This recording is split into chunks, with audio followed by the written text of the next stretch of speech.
مرګ به یې ساتو، د سرونو په قرباني به یې ساتو، لغمان هېڅ پنجابي ته نه پرېږدو.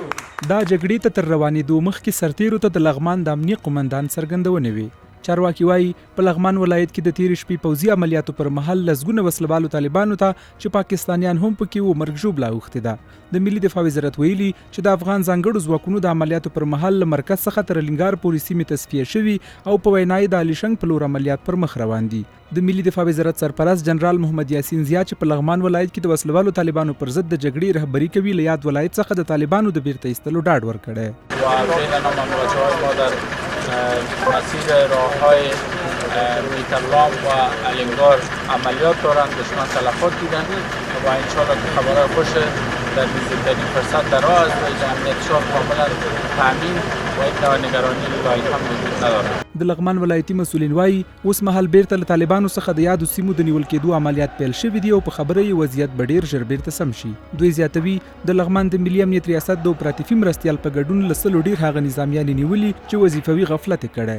د امنیت ملي د معاون اپراتیفي په شمول 110 کس همدا اوس کتار دی کابل ته میتکل 110 کس لوی ترینه تغیرات راځي، لوی ترینه تغیرات 10 کاله مو وساته، 10 کاله غصبونه وکړل، پیسې پیدا کړې، رتبې واخیستلې، تر یو ځای بل ځای ورسېدل، نن ټک په بادپشت کې نه دي سوی دی تر ما تېر هیڅ وجه نه پېژنو. د هېواد په ختیځ کې د 201 سېلاب خولي اردو چارواکي بیا وایي لغمان ولایت کې به چاڼیز عملیات له وسلوالو طالبانو څخه د سیمو تر بشپړ پاکولو پورې دوام وکړي تر څو خلکو ته ډاډمن امنیت برابر شي. ګډو دفاعي امنیتي ځواکونو له لورې د وسلوالو ترورستانو د ځپلو او د لغمان ولایت شریفو ولسونو ته د ډاډمن امنیت رامنځته کولو په موخه په پراخه کچه چاڼیز عملیات پیل شول.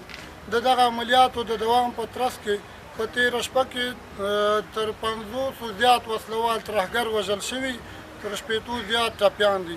د دوی ګڼ شمېر وسلې او مهمات له منځه وړل شوي دي. د یادونې وړ ده چې په وژل شویو ترورستانو کې د وسلوالو طالبانو مخکښ قومندانان او بهرني اتباع هم شامل دي. په فیسبوک نشر شوي تصویرونه ښیي چې سلګونه لغمانۍ میرمنو، ماشومانو او خلکو خپل کورونه پریښي دي او تر شنه اسمان لاندې په ګرمۍ کې خپل سرونه خوندي کړي.